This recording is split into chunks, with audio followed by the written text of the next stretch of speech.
And we are live with another edition of the All Gas No Break Sports Show. I am one of your co-hosts, Nicholas Pavona, joined alongside, as always, by my co-host, Andrew Johnson. And Johnson, what a thrilling Final Four weekend we had just this past weekend. Two great games on Saturday, culminating, I should say, in our championship game on Monday night. And that also left us with a thrilling finish. A lot of people were complaining about this tournament in terms of it being a chalk tournament, with us having all 4 1 seeds in the Final Four. But these 4 1 seeds all proved to the entire college world why they were the 4 best teams in the nation, and it all led up to our championship game last night. Can I call this the greatest Final Four of the last 25 years? It's up there. It's definitely up there. I mean, spoiler alert, Florida had multiple comebacks of, I don't want to say double digit because the UConn comeback, yes, it was only like a 6-point comeback, but it was Still a still comeback. it's still late in the game that UConn's league been dominating pretty much the entire game, and they come back against Auburn, and they come back in the national championship game. Spoiler alert. And they came back against Texas Tech, too. Yeah, it's just absolutely crazy how that Florida team had their backs against the wall for 4 straight games, and they kept on winning, winning, and winning.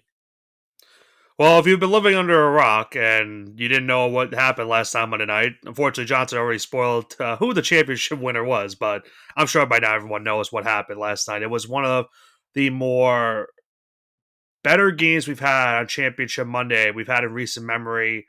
We talked about, other games like Texas Tech and Virginia back in 2019 was a very similar type of game to what we saw Monday night between Florida, and we'll talk about the team that they played in just a short moment as well. And I think, Johnson, no better way to just, let's get into the recap of the Final Four first before we recap last night's championship game. As you mentioned, was a very good game and won by the Florida Gators. And let's start off with Florida's game on Saturday that you mentioned against Auburn, a game in which the Gators were down by 8 points at halftime. At most, I believe that they were down 9 points in this game. So another big deficit for Florida to come back to. We mentioned the deficit they had against UConn, the deficit they had against Texas Tech, and another big deficit this time around against Auburn, a team that they had already beaten during the regular season. This game really came down to one person and one person only, in my opinion. That was Walter Clayton, showing what he did the entire tournament run, 34-point Final Four performance. The first 34-point performance, I believe, since Danny Ferry did it back for Duke all the way back in 1989. So it took a very long time for someone to do this on the grand stage of the Final Four. And that's exactly what Walter Clayton did, outdueling Janai Broome and the Auburn Tigers to win this game 79-73. Their defense also in the second half was sensational. And that would book Florida a trip to the national championship game where, Johnson, they would take on the Houston Cougars, who probably, in my opinion, the fashion that they pulled it off, maybe the biggest stunning win in Final Four history, only because of how they did it, in my opinion. It's not because we didn't think they could do it. Probably going into this game, everyone was expecting Duke to win. Don't get me wrong, including myself. But I think it's the fashion that Houston did it. That's why it's this shocking. Because Duke had this game won easily. I think a 15-point lead, if I'm not mistaken, at one point in this game, maybe a 14-point lead. And Houston battled the way back. At one point, they were down 6 points with 33 seconds left in the game. And another factor also, Houston allowed one field goal in the final 10 minutes of this game against a very potent Duke offense that had been sensational all season long, including, of course, Cooper Flagg, who is obviously going to be the number 1 pick in the NBA draft this upcoming season. And he did everything he could in this game for Duke, trying to get them the victory. But down the stretch, that last 30-something, last minute of this game really was a big deciding factor for Houston to win the game. There was the sequence, obviously. Houston, when they were down 6, they would get a 3-point bucket, make it a 3-point game. The ensuing inbound pass for Duke, they turn it over. Houston gets a 2 on a dunk. They make it a 1-point game. Duke isn't able to make their free throws. There's a foul called on Cooper Flagg on an over the back on one of those free throw attempts. It allows Houston to go to the free throw line.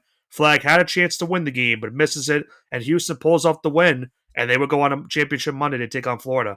What were your thoughts about this game? Uh, Houston was the team that just kept on.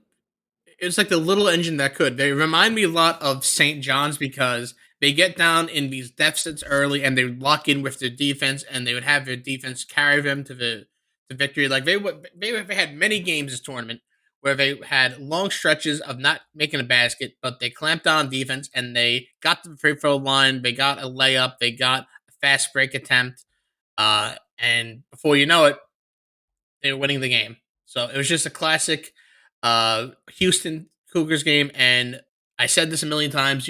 It's a controversial call, quote unquote, of the over the back call. If Cooper Flag is not a freshman, he does not box out like that. He does not make that mistake. Is that a foul? Yes. Should he have called the foul? I'm going to say no because if they didn't call that the entire game, you don't change that call in the last 30 seconds. It I disrupts the flow, think in my opinion. I think Duke's problem and the fans. I saw a lot of this. Like they were blaming like that one lone call for them losing that game.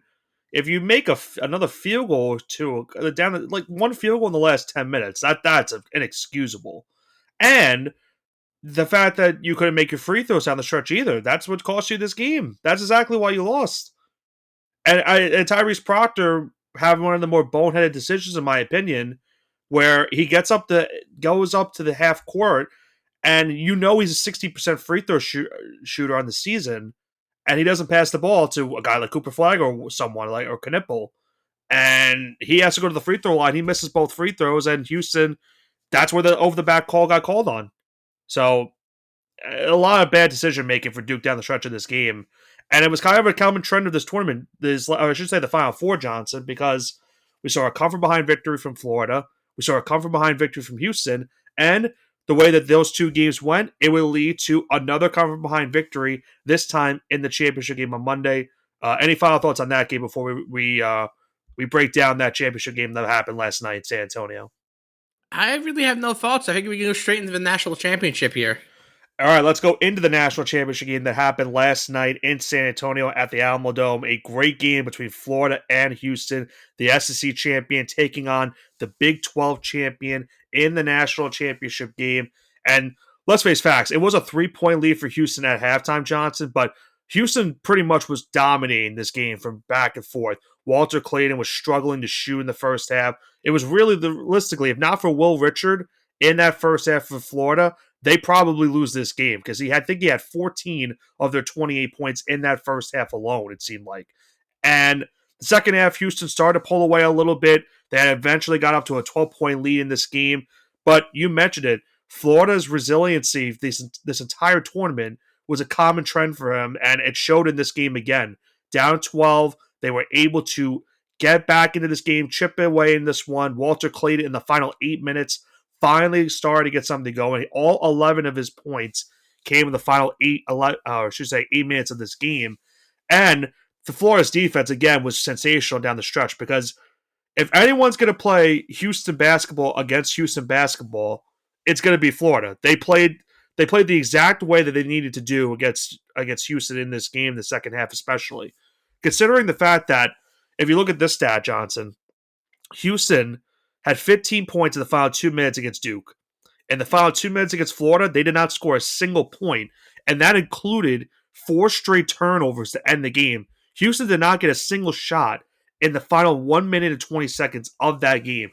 It shows you how good this Florida defense was in this entire season. We knew that going into this Final Four, and it shows off with the 65-63 victory over Houston. The Gators winning their third national championship in program history, their first one since back in 2007, where it was their second of a back-to-back when they won in 2006. 3 championships now, Johnson, for the Gators in just 18 years. And Todd Golden winning, coming into this tournament, remember, did not win a single tournament game in his collegiate career. Not only does he win a couple of them, he wins a national championship and has a bright future ahead of him for the Florida Gators. Florida, I think the third national championship in under 20 years. The only other school to do that, I think, is UConn. Correct me on that. Yes. So, joining some elite company here. If you don't count if you count the all the titles that Louisville has, it's free, but NCAA vacated one, even though everyone saw it with their own eyes. We won't talk about that. Uh, Villanova has three. Louisville has three. Indiana, I think, has five or four, if I'm not mistaken. Indiana has, I think, I want to say they had six. I don't think they have six. It's five. It's not four. I can tell you that. It's five. Yeah, Yeah, yeah, so okay. it's probably five. Because I know So they have UCLA has 11. yes, and then Someone Duke has has six. six. I think Duke. I don't think Duke has six. I think they have. I think UNC has more than them. I'll look it up real quick. But continue your point. My point is, Florida's joined elite company now because there are very few schools with multiple NCAA titles. Yes. Again, just to kind of stress this, the NCAA tournament did not become the tournament until maybe the 60s or 70s. It's really debate on when that kind of switched from the NIT to the NCAA tournament occurred because you have teams like San Francisco that won a tournament. No offense to San Francisco, but I don't think they were really counting stuff in the 40s when this was the B League tournament. And you have colleges aren't even D1 anymore, like the city, like CCNY in the 50s that won a an NCAA title, but they joined elite company. UNC has six, by the way. Duke has five. Indiana has five. Kentucky has eight. Yeah. Kentucky has eight. And again, I'm not going to count probably half those Kentucky titles because they happened when this was the B tournament. So say they have four in the modern era, and I guess 85 is technically the modern era. So I guess they would have three. So they tie Kentucky for the modern era title, NCAA title count, which is kind of crazy if you think about it, Yeah. because Kentucky's always been a basketball school, and Florida has always been a football school. So now the football school has as many titles as the basketball school in the SEC. So Yeah. that's a little crazy. Yeah. Again, Nova with three. Louisville has three, but they only officially recognize two, and that's about it. So I know the term blue blood is for these elite schools that were good for decades, like UCLA, Kentucky, UNC, North Carolina, whatever. But now you have these questions: is UConn a blue blood? Is now Florida blue blood, or is Villanova blue blood because of the success they've had now in the recent years? And I'm gonna say yes. I'm gonna consider if you're gonna consider a school like Indiana blue blood. I know the definition is historic, yada yada yada, but the modern definition of blue blood, Indiana doesn't fit that. They have one title in the modern era. So if you're gonna consider Indiana to be a blue blood, you have to consider these schools like Florida, Villanova, Louisville on a equal, if not greater, level than someone like Indiana. Yeah. It's definitely fair to think that. I think if they're not, they're like right on the cusp of being the blue blood. Yeah. Like I think it depends on what everyone's And definition of it is. I know the traditional definition is like it's the noble schools, right? Duke, Kansas, Yeah. Kentucky, UCLA, whatever. Indiana, but like I don't know. Like I think you have to expand it a little bit because if you could consider these historic schools that haven't done anything the last 20 years, you got to make room for it. That's all I'm gonna say. And speaking of a team that hasn't done anything, unfortunately, the last couple, was it 20, 30 years for them? I think even 40 at this point. Houston, you got to feel bad for Houston in this game because they had this game pretty much won. And towards the end of it, they just couldn't find a way to make some shots when needed it the most. Their defense was unbelievable in the first half. Walter Clay looked like a completely different person compared to what we saw all tournament long.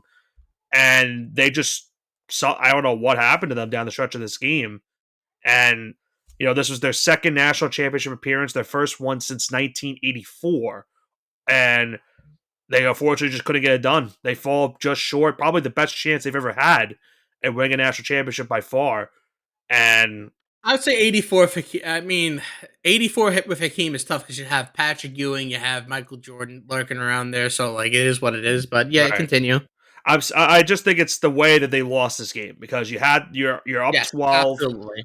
You had the lead late as well, and some bad foul calls went your way. You had some really tough calls go against you, but at the same time, you also couldn't really make any shots either. LJ Cryer was the only scorer in double figures for you two in this game, so that definitely hurt them as well because that was really a problem for them in this one. They couldn't really shoot from the 3 point line, which has been on and off for them this entire tournament.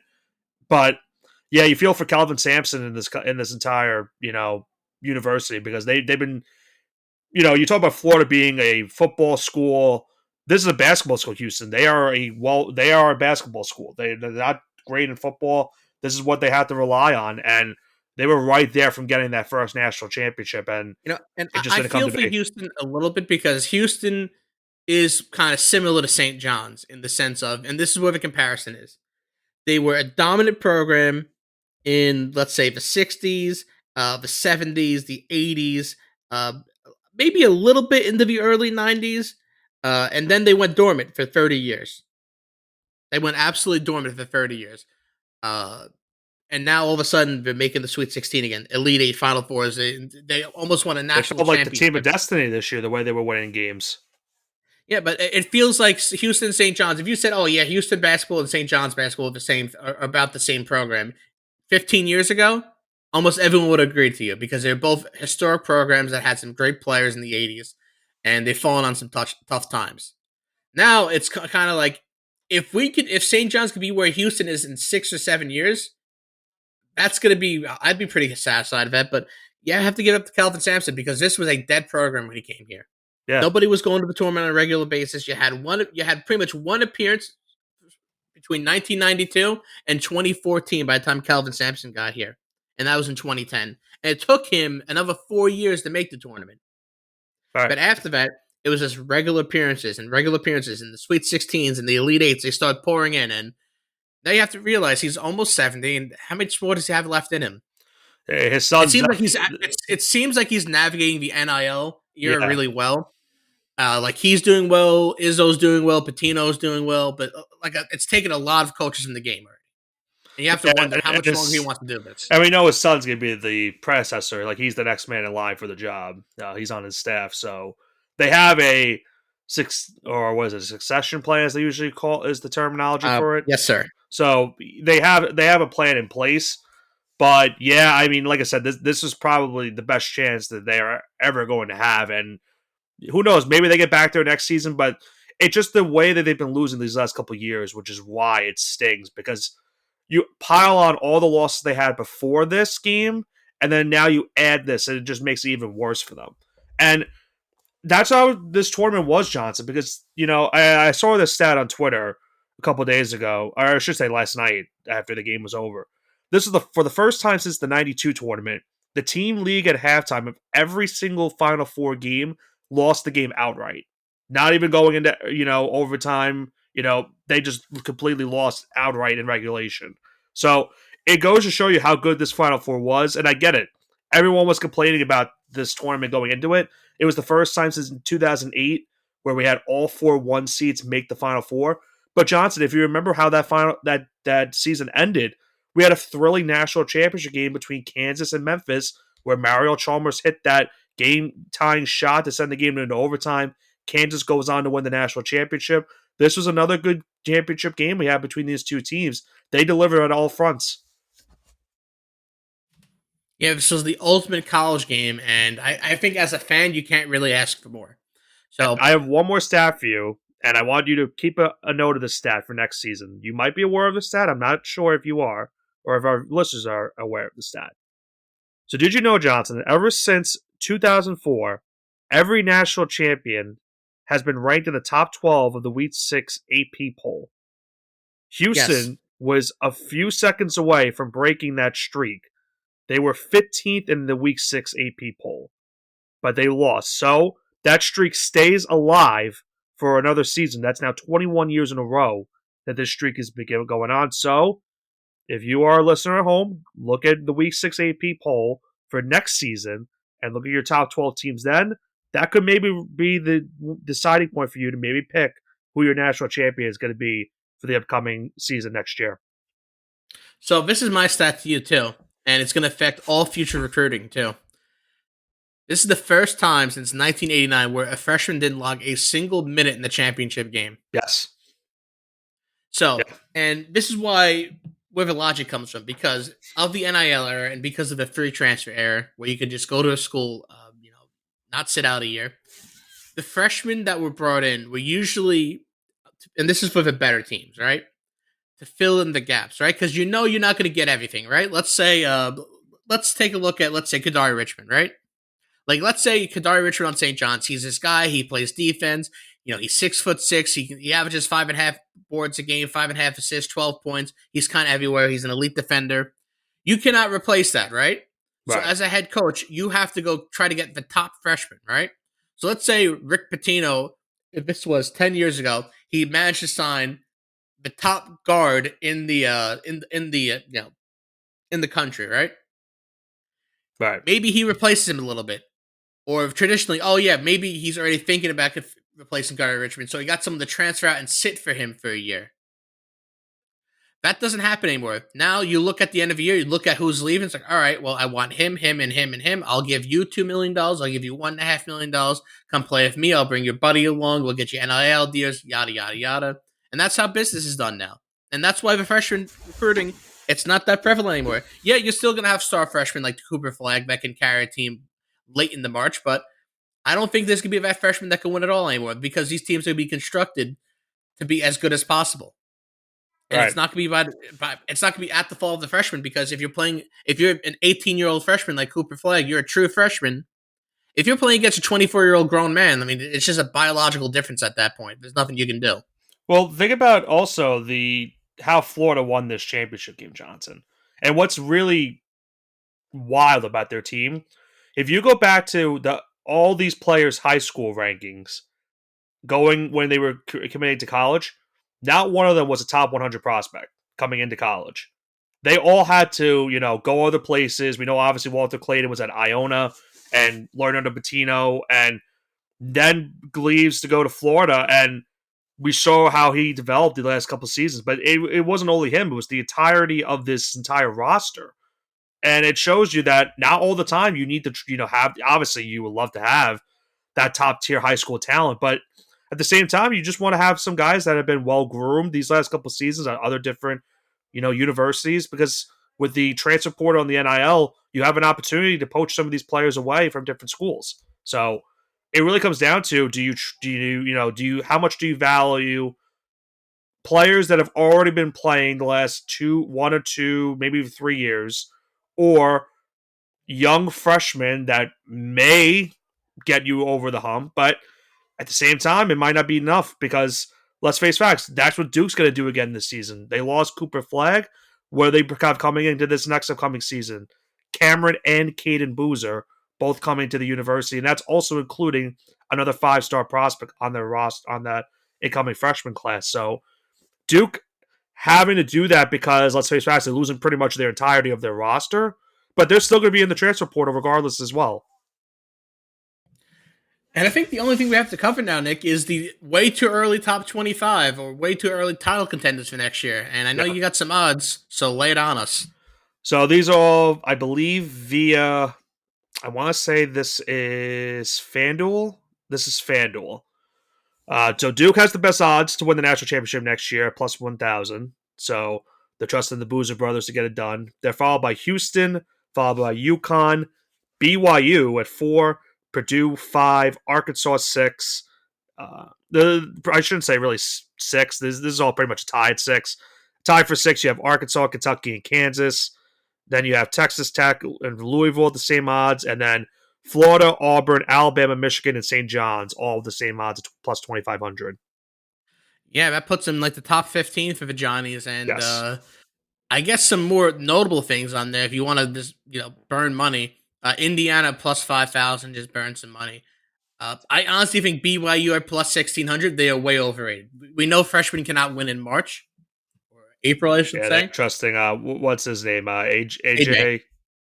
How do you pronounce his last name?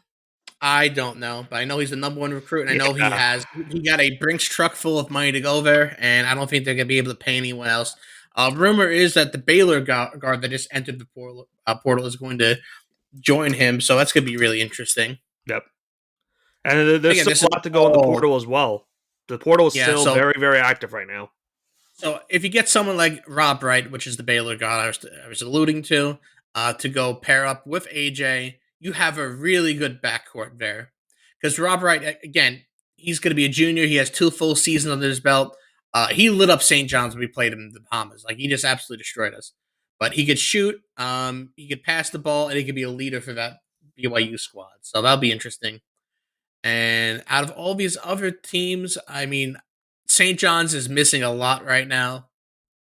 Uh, I like you said, Florida's going to reload. Tech, all these teams are going to reload. We just don't know what they are. And this is why it's way too early. I think the If problem you is had you to don't give me, know. You also don't know. I didn't mean to cut you off, but you also don't know what talent might be going to the NBA draft. Because some of them might go to the draft, some of them might stay back. yeah, and it's going to be kind of weird too because a lot of these schools could be changed. Let's say RJ Lewis is still in that portal, Right. and these are pre-portal odds. If RJ Lewis goes to one of these contenders, I could see someone like if he goes to Arkansas, and it'd be ironic. Their odds probably go from plus 1,800 to probably plus 1,000 or plus 1,200. They would match Duke or Houston and be the early season favorites. So look out for those impactful transfers because again, anything can really happen right now. Right. You could have an entire roster just blow up tomorrow because Kyle Parry decides he wants to stop coaching basketball, and all of a sudden you have DJ Wagner go back to Kentucky. As dumb as that would sound, but anything is possible. Yeah, I think that's the beauty of some people hate the portal, some love it. I think that's the beauty of it because you don't know where exactly some of these guys are going to go if they do end up going, and some of these guys also might be going to the NBA draft. They might just say, you know what, like RJ Lewis for example, like he's going to enter the draft, but he's keeping his option open to maybe go back for another year of college, and if he does, he's going to another school. So it's stuff like that, but it leaves you with a lot of uncertainty for next season because you don't know exactly what each team's roster is going to look like. Duke's going to bring in the boozers, as I mentioned.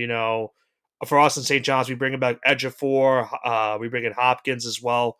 For Providence, some of our key stars as well from last season as well. You know, Arkansas losing Boogie Flan is a big loss for them. He's going to the draft. Walter Clayton obviously is leaving Florida. He's going to the draft this year. There's a lot to bring in, but you also look at how the portal has gone so far for some of these teams. Kentucky, for example, they brought in Mohamed Diabate from Alabama. Ian Jackson from North Carolina is on the portal. St. John's is looking at him. North Carolina, or I should say Michigan, brought in Elliot Cadeau from North Carolina. So, there's so many moving pieces that are currently going on that in a month from now or even a week from now, some of these odds that we just mentioned are probably going to change for next season, regardless of what it is right now. So this is what I'm going to say about St. John's, and this I'll end it because this is our team. I am of the firm belief that St. John's could attract both Ian Jackson and Osiah Sellers. And if that's the case, St. John's would have a couple of guards they could start. They could start Sellers, Jackson, and Sonone, who's already signed from Arizona State. You would have 3 guards around 6'5", all shooting 38% plus from downtown to pair with a nightmare matchup of Hopkins and Ejiofor inside. Can you imagine both those guys on the block and you could kick out to any one of these 3-point specialists? I think that would, and the versatility because you'd have 6'5", 6'5", 6'5", 6'7", 6'9" in your matchups. Yeah, you have a little problem if they have a 7-footer, but this is college. 7-footers in college are extremely rare. Right. Not every team's gonna have a 7-footer. And if they do have a 7-footer, they're probably too raw to play yet. St. John's has 2 7-footers. Both of them really didn't see the floor last year. So I think if they can get Jackson and Sellers, St. John's is probably looking at a preseason top 10 in the country.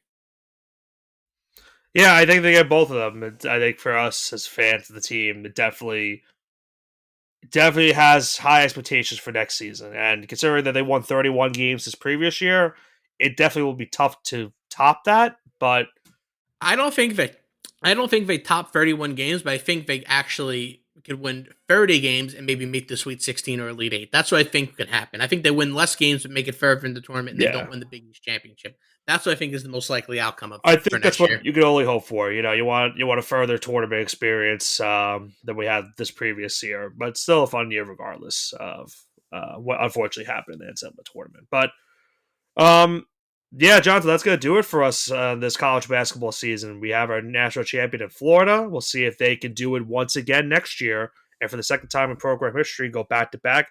Might be a little tougher for them next year because, as I mentioned, they are losing Walter Clayton, their best player, so that might be tough. They are bringing in that 7'9" center, so that might. Is he actually 7'9"? What's his actual? Do you know his actual height? Is he 7'6"? 7'9". He is 7'9". I thought that was Seven actually. nine. I thought that was a meme. I thought he was like maybe 7'6" Nope. for some He is reason. 7. He is 7'9". Yeah, he's gonna be a problem next year. He's gonna be a problem.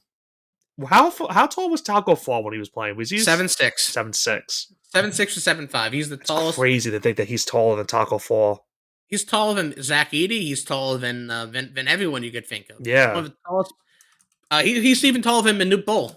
the thing that Florida won a title and they're bringing that guy in next year, like, I mean, we're overhyping him now. Maybe he might not play good, but you figure with that height, you probably will be good enough to help a team that just won a national championship. Yeah, Um, Oliver Rue, from Canada. He was 7'5" as a teenager. it's Uh, crazy.